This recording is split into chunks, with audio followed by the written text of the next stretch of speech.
Mathieu, a malware researcher at ESET for a bit more than 2 years. I work in our research lab in Montreal. We're mostly focused in tracking APT groups, but when we find interesting botnets, we're also doing some cybercrime investigations. So for today, I selected two interesting campaigns for Turla because it's really a big group. They have big tool sets, so I can talk during hours about this group. But for today, I decided to focus on two campaigns. But first, I will give some background on Turla because people tracking APTs every day probably know what Turla is, but for the others, it may be interesting. Then I'll present first campaign, which is called Mosquito. The main interesting point is that they are doing man-in-the-middle attack on adobe.com. The second campaign is about the so-called Outlook backdoor. So it's a backdoor that fully rely on the victim mailbox, and the attacker is sending commands by email to the victim. So first, a little of background. So the ancestor of Turla is known as Moonling Maze, and he goes back to 20 years ago in 1998. So there was a publication by Kaspersky Lab, the great team, and the University King College London. So it's really interesting, and it makes Turla like one of the oldest APT groups in the world. But the recent history of Turla really started in 2008 when they successfully breached the US Department of Defense. So you can see this an article from the New York Times where they explain what happened. Basically, they use the infamous worm agent.btz to compromise the network. What's interesting is the direct descendant of agent.btz. It's called Comrat, and it's still used these days by Turla. Then, in the next few years, they made some successful attacks. For example, in 2013, they successfully breached the Finnish Ministry of Foreign Affairs. Then in 2014, they breached the Swiss defense company RUAG.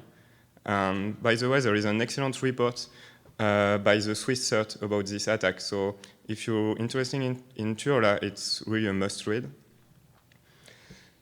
They are also improving their tools. So as I said, they are doing man-in-the-middle attack on adobe.com, and it started in 2016. Finally, at the beginning of this year, there was a public announcement of a breach of the German government by Turla.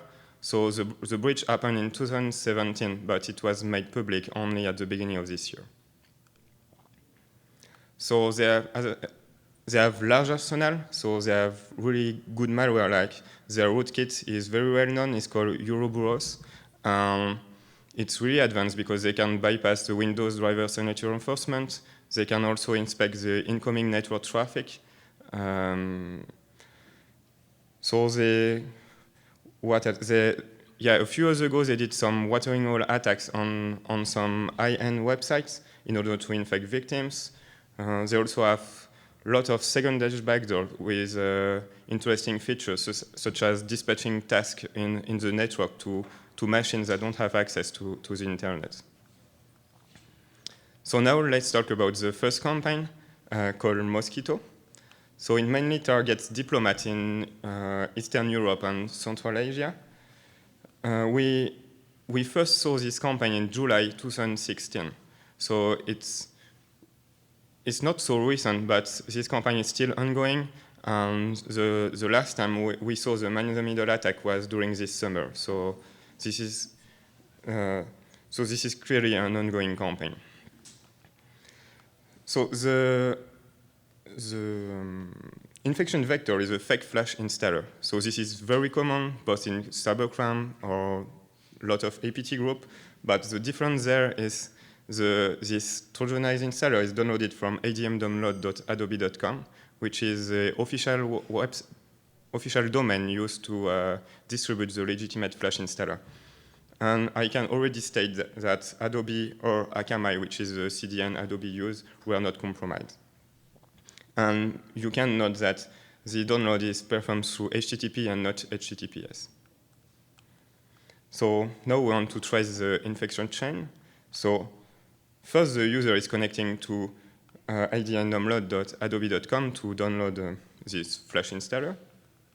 So the IP address the DNS request, the DNS replies is the legitimate IP address used by Adobe. So this is a Akamai IP address, and it's used to distribute the legitimate Flash installer. So it's not like the problem in the DNS. But when the user downloads the executable, he finally have a fake Flash installer. So there is something weird that is happening on the network. We identify several possible interception points. So the first two one as like either local man-in-the-middle attack or a compromised gateway. By compromised gateway, I mean like, for example, a compromised firewall or router. It can also be a ISP man-in-the-middle attack or BGP hijacking. And the fifth one, Adobe compromise, we can already say it was not that because we contacted them, so they conducted appropriate check and they were not compromised. So first, local in the middle attack. It's interesting because you, or compromised gateway, you can control part or most of the traffic of a particular organization. We saw other groups using that. For example, like an old example, DNS Challenger, of more recent one, which is Slingshot, which is a campaign documented by Kaspersky at the beginning of this year. So they were using compromised routers to infect machines. And what is interesting in Mosquito is in the installation process, it will dump Wi-Fi credentials. So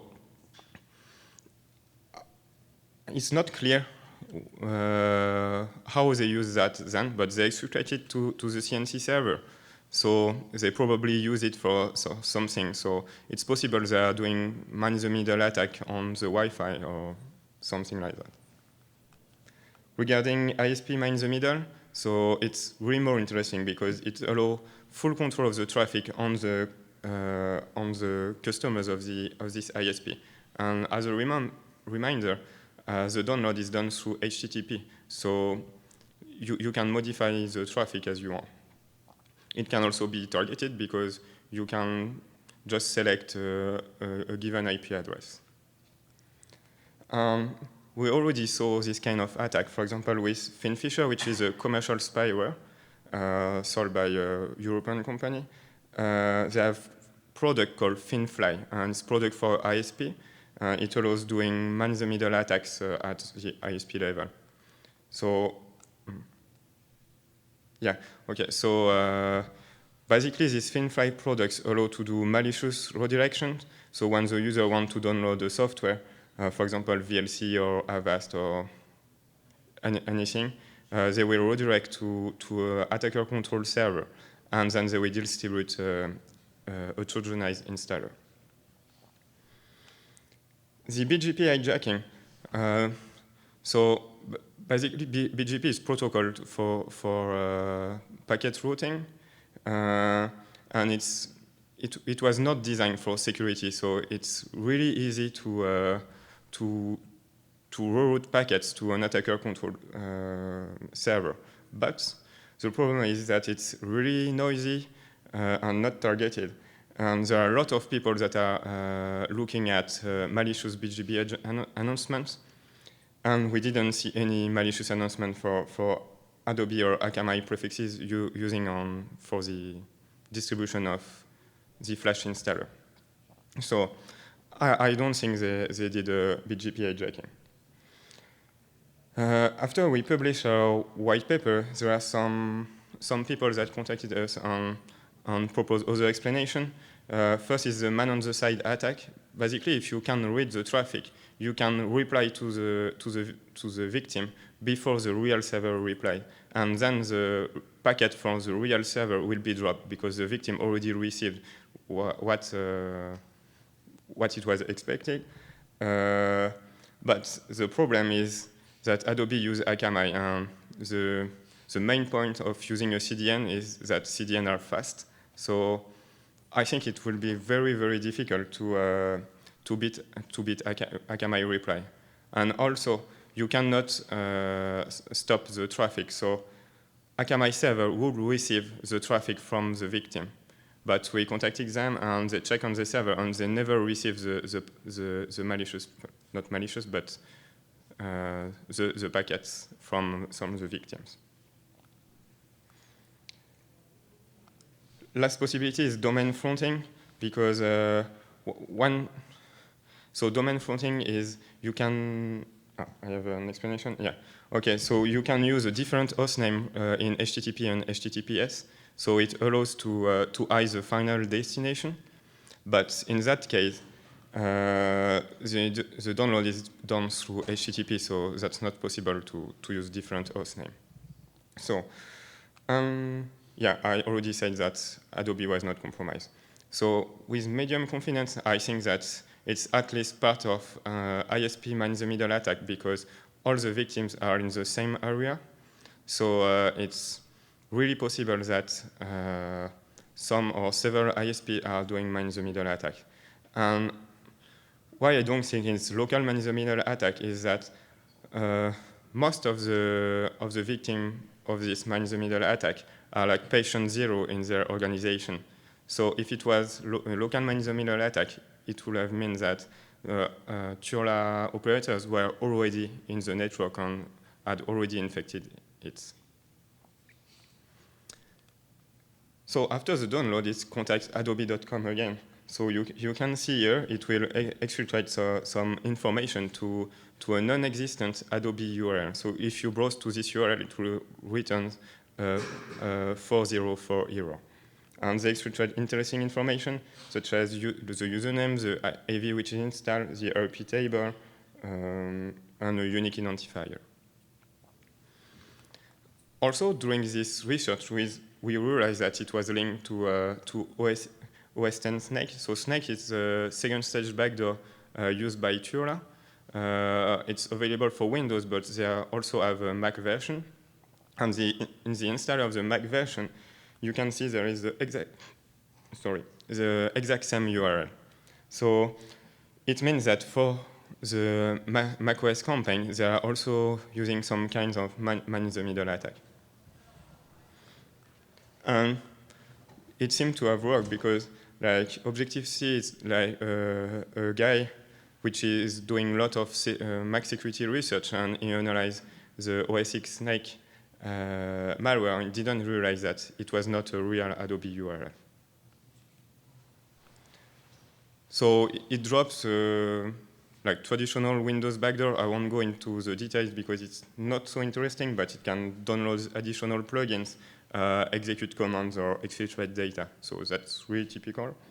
But they have some other tools during this campaign. So they have a small GScript backdoor, which uses Google Script as a CNC server. And using Google Script as CNC server is really interesting because there are few chances that in your organization, the Google Script domain will be blocked. Also, they started using Metasploit in March 2018.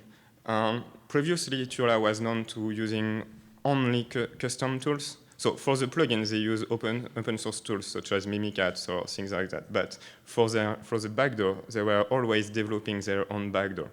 But they started using Metasploit. And yeah, that's really interesting because when an attacker uses open source tools, it became really difficult to know who is behind the attacks, because it can be Turla, but it can be a pen tester or any other attacker.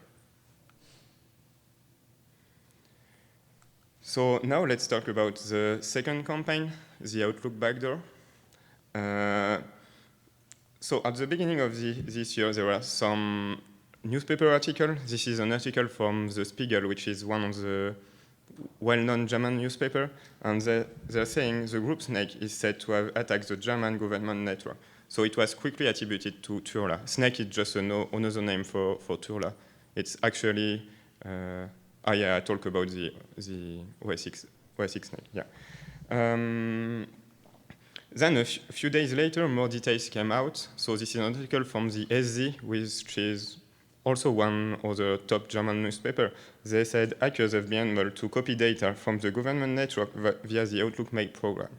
So it was clear that Turla attackers leveraged their Outlook backdoor to infiltrate the German government. And this backdoor was known for years, but there was no public report, so we decided that it was time to look deeper. Targets are in line with traditional Turla targets, so mostly Ministry of Foreign Affairs in Europe, also some defense contractors, but obviously we don't have full visibility on Turla, so maybe there are some other victims. But generally, like diplomats and militaries are the main target of Turla. So, timeline. The first trace of this Outlook backdoor is from 2009. It's like the oldest compilation timestamp I found in a sample of this malware. So you can see here it was compiled in October 2009. Obviously, I know that Turla developers sometimes change the compilation timestamp because it's in the sample, so they have full control on it, so they can change it if they want. But it's really a basic version. So I really believe that this compilation timestamp is real. Then the next year, it was the first sample of this family was uploaded on VirusTotal. You can see on the screenshots, it was uploaded on April 2010. So I think it reinforces the fact that the compilation timestamp of 2009 was real. And as you can see in the PDB path, there is like all comp, maybe it's all compilation. So it will mean that even in 2010, it was already an old version. So the first version from 2009 to 2013 were just dumping the content of the Outlook mailbox. So it was more like a plugin for their other backdoors, such as Snake or Ouroboros. But starting from 2013, they added the possibility to execute commands that are sent by emails. They are, you can see here, they're in XML format, and they are contained in the body of the email. So it's not encrypted, nothing, it's just like commands in the body of the email. So now it's really a backdoor, while previously it was just a plugin to exfiltrate emails. Then they made a few changes. In 2016, they switched from XML to PDF documents. So now the commands are in like custom formats, and they put it in a valid PDF document. They attach this PDF document to emails, and they send an email to the victim. So it's really stealthy now. Stealth, sorry. Also, I'm not 100% sure of this date because I found some sample that were compiled in 2015 that has this feature, but I only saw it in the wild in 2016. So maybe it was already used in 2015, but I have no proof. Then in March 2018 was the public announcement of the German incident, in which they reversed this backdoor. And finally, in last August, we published our white paper. So the installation of this backdoor is performed by the DLL itself, but previously they were using an installer that is really similar to installer used by Comrat. Comrat is another family from Turla. So for persistence, they use COM-object hijacking, which is not a new technique, but it still works. So and it's one of the preferred techniques of Turla. They use it in Comrat, they use it in Mosquitto. If you want more information about COM-object hijacking, I put two links. As you can see, it's really old links, like 2011 and 2014, but it's still relevant. And more specifically, the Outlook backdoor will hijack the Outlook protocol manager, which is the COM object responsible for MAPI communication for Outlook. I will talk about MAPI later, but that's why the Outlook backdoor is loaded in the Outlook process each time the user launch Outlook. So some information about COM object hijacking. So COM objects are defined in HKey class root, which is kind of concatenation of HKey current user and HKey local machine. And HKey current user can be modified with limited user privileges. That means that attackers don't need to elevate their privilege to install the backdoor. And that's really interesting because for most of the malware, if you want like interesting features, you need to have an admin account, but it's not true for this backdoor. So this is the Outlook Protocol Manager CLS-ID. And as you can see, there is a redirection to another COM object. So this COM object is defined there. It's not used by any known application. It's just, it was just added by the backdoor. And this COM object will load the DLL of the backdoor. So actually, when Outlook will load the Outlook Protocol Manager, it will actually load the DLL of the backdoor. So MAPI is Messaging Application Programming Interface. Is a COM-based API, so it's developed by Microsoft, and it allows third-party programs to be email aware, so they can send email using MAPI, they can connect to Mailbox, etc. And actually, the backdoor replaces all MAPI32.dll, and all MAPI32.dll is a genuine DLL used by Outlook to communicate through the MAPI protocol. So even Outlook has to use MAPI to send and receive emails. So that means that the backdoor is not like an external program. They replace like a library of Outlook. So there is some protections in Outlook. For example, if you try to connect to a mailbox from another program, the user will be promptly warning. But in that case, they just replace Outlook library, so there is no prompt display to the user. So first, the backdoor connect to the mailbox using MAPI logon function. It will also open several mailbox, parse them. And what is the most interesting is they had some callbacks on both the inbox and outbox folder. So they use hrlock advising function. So this is totally legit function, and it's not like some kind of hook or something like that. It's function developed to put callbacks on folders of a mailbox. Also, there is interesting log files.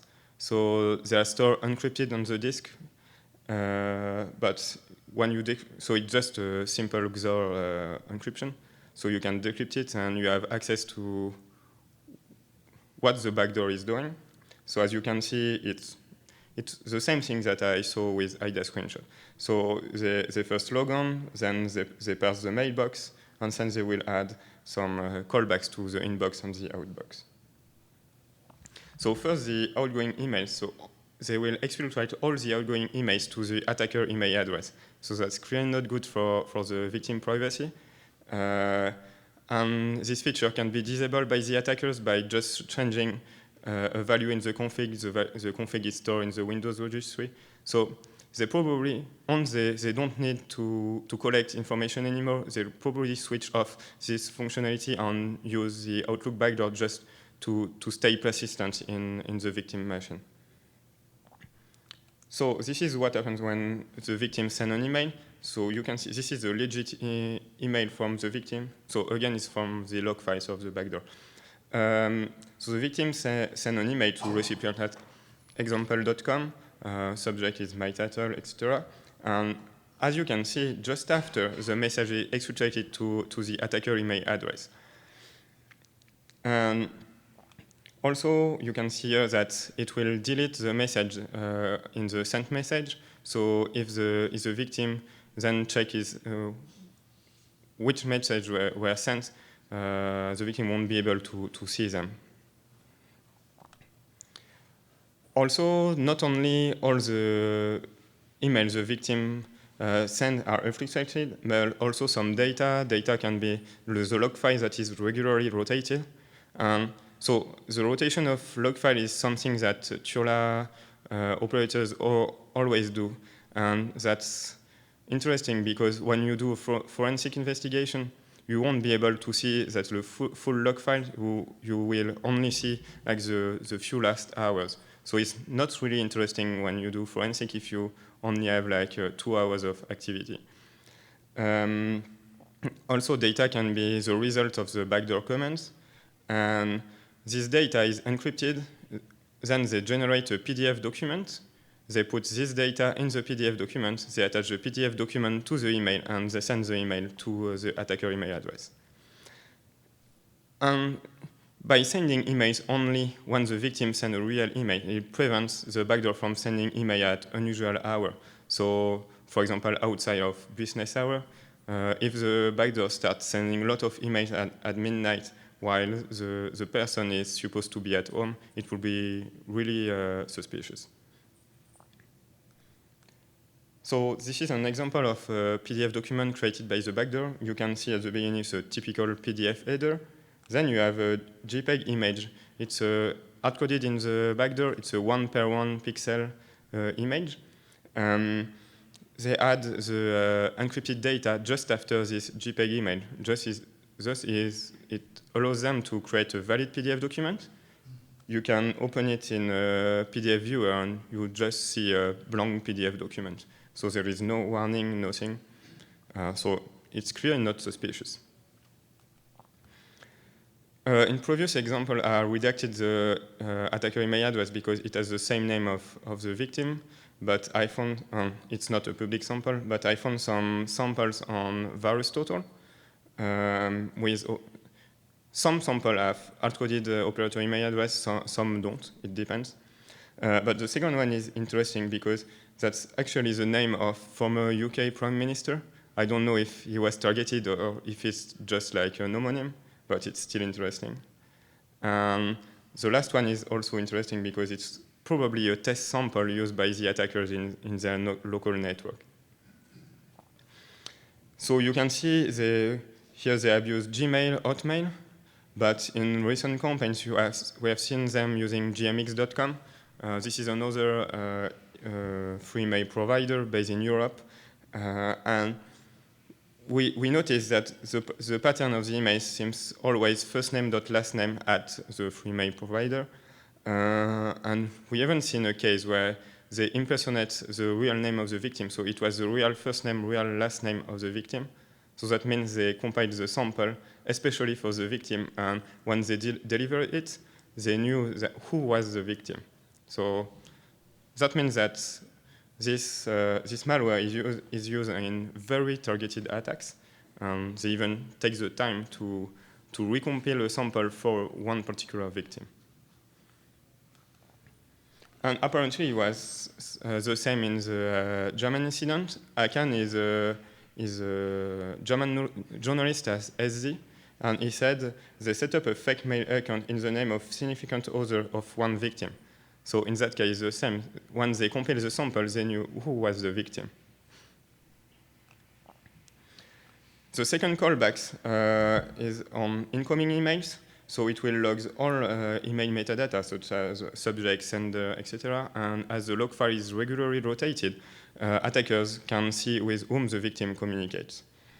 It will also check if there is an attachment in the email, and if this attachment is a PDF and has a special format that, okay, so the PDFs that contain comments are special format, so they will check if this PDF actually contains comments. This is what we can see in the log file. So it's really similar to the other callback.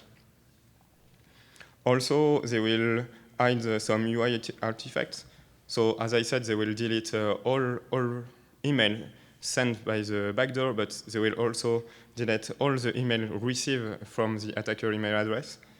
And they will also delete any message that contains the operator email address. So the main purpose was to delete non-delivery emails, but it has these side effects removing every email that contains the operator email address. So for example, if the victim is suspicious and sends an email to its IT support, and this email contains the operator email address, then IT support reply, the victim won't be able to see that email.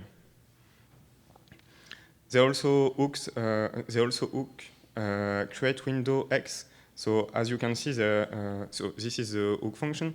As you can see, they will check if the Windows is of type NetUI HWND, which is actually the kind of window used by Outlook for its notification.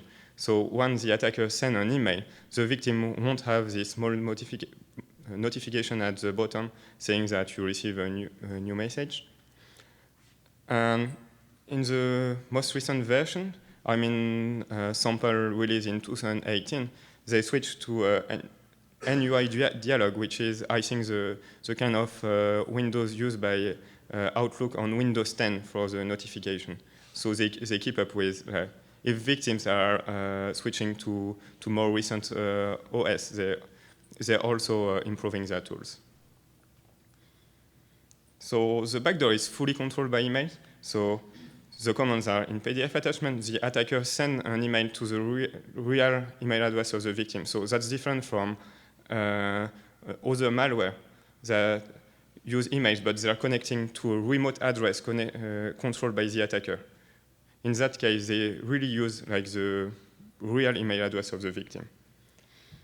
And yeah, it's operator agnostic, and it means that if you took down the remote email address used by the attacker to send email to the victim, it won't change anything because the attacker can send an email with special PDF documents to the email address of the victim from any other email address, and with that they can regain control of the backdoor.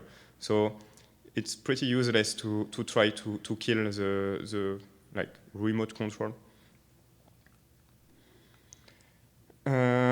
Yeah, the PDF format is really complex. I think it's just to make analysis more time consuming because there is no reason to have such a complex format to just integrate some simple commands. So it's invalid PDF document, and as for the PDFs that are generated by the backdoor, the data is appended at the end of a JPEG image. It's again a one-per-one JPEG image. So this is a PDF document I crafted. So you can see this is again the PDF header. Then we have like the JPEG image, the one-per-one pixel JPEG image, and at the end of this image, there is the beginning of what they call the container. So the container is like the structure that contain the commands, and it begins with D, which is the magic they use. So this is the full format of the container. First, there is some headers with checksum, length, container version, etc. Then there is instruction descriptors. And these are really interesting because it's really to harden reverse engineering. So for example, in the instruction descriptor, there is the offset of the decryption function, and this in a list, and this list is stored in the DLL. So you need to reverse the DLL, check what is the offset of the decryption function in the list, and then you can craft a valid container. But there is only one decryption function, so they don't need to put that offset there. They can just, when they're programming, they can just use that decryption function, and that will be okay. And the same for decryption function or the encryption key. Finally, at the end, there is the batch of instructions. They are encrypted with MISTY1. So a batch of instruction can contain several instructions, and each instruction is like command ID and list of arguments. So this is the functions the backdoor can execute. It's pretty traditional, like create file, create folders, create process. But what is interesting is they can run PowerShell in memory without using PowerShell.exe. So they use like, they call a PowerShell runner. It's so it's an open source tool that is available in the Empire framework. So I don't know the details how it works, but it will load like a .NET environment in a process, and then it can execute PowerShell commands without relying on PowerShell.exe.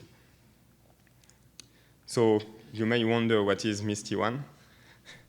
But first, Turla is known to use weird encryption algorithm. So they use like cast 128, for example, or blum blum shub for Mosquito, which is a random number generator. So they even had a custom RSA implementation for Geyser.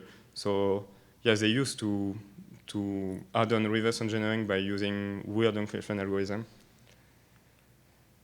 Also, they change all significant values. So if you use tools like FunCrypt, you won't find anything.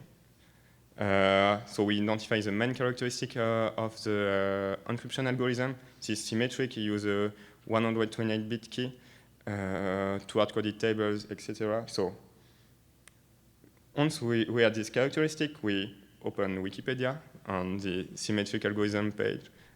We open like each algorithm. And finally, we found Misty one.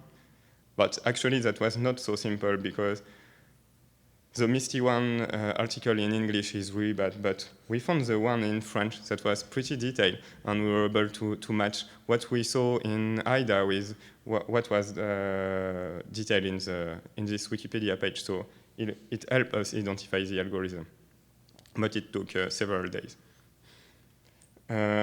So they made few changes.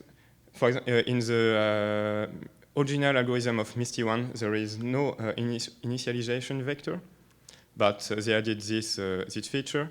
But unfortunately, the function that derives the key is a bit broken. So if you put a null initialization vector, the key that will be derived is always null. So you don't need to know the hard-coded keys that are in the sample, because if you put null initialization vector, you can just encrypt your container with a null key. So that's pretty bad because anybody that can understand the container format is also able to control any infected machine. They shuffle S7 and S9, which has the two hard-coded table, and they added some XOR operation in one of the three main functions of the algorithm. So now I have a small demo.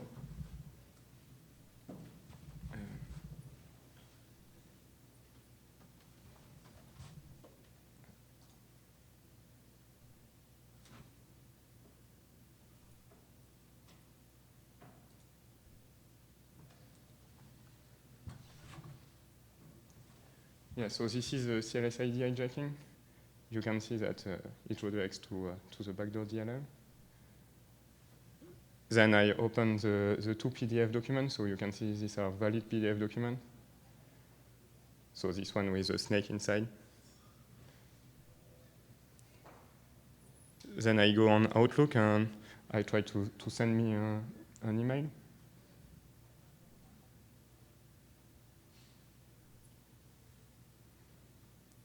So you just need to attach one of the PDF documents. Send the email, click send receive, and it pops cal.exe.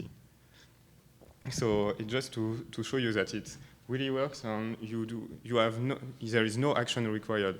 So the victim will just open Outlook and it will execute the commands.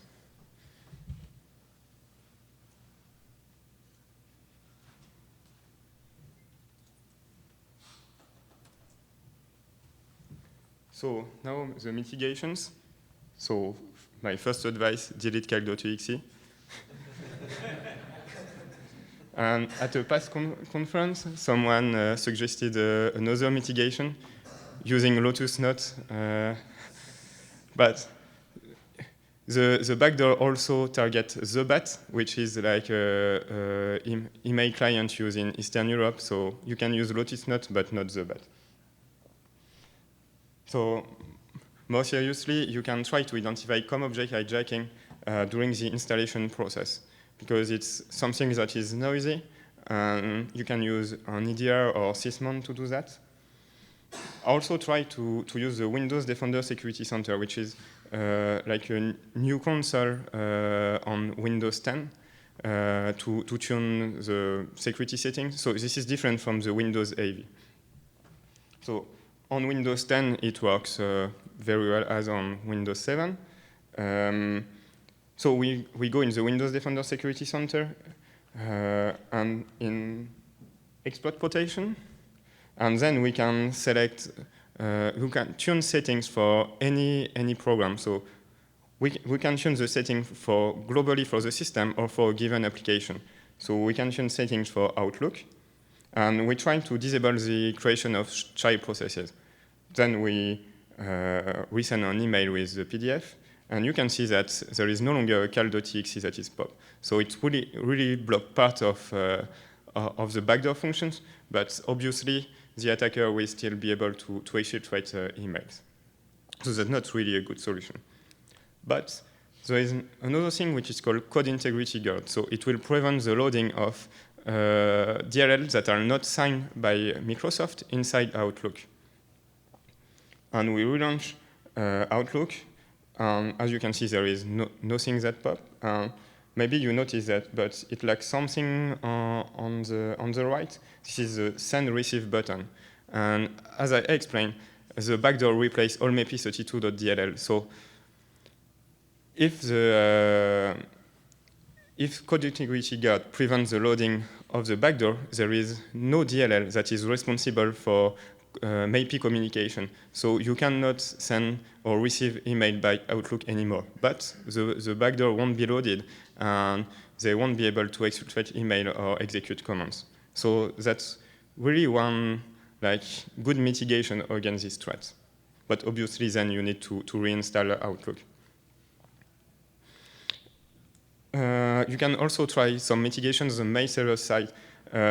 So the PDF are special format, so you can do signatures on this format to block it. Obviously, it's controlled by the attacker, so they can just modify it, but then they will have to manage several versions of the backdoor on their server side. You can also try to monitor duplicate sending of email, because each time the victim sends an email, it will also exfiltrate this email to the attacker email address. Obviously, this will be easier in organization where it's forbidden to send private emails, because if there is a real lot of noise, and as I said, the attacker email address look like private email address of the victim, so it will be very prone to false positive in organization where it's allowed to send email to private email addresses. If you want more detailed information, you can check our white paper on our blog, welivesecurity.com. We have also some indicator of compromise, including YARA rules on our GitHub. And finally, as a conclusion, so these two examples show the sophistication of Turla. So this is not like your casual and lazy attacker, and you don't hear about Turla like every month, because they are really stealth and they are able to stay in the network of their victims for months or years. And also the man-in-the-middle attack shows that you can always trust the network, and when you're in foreign country, it's really better to use a VPN, for example. Thank you.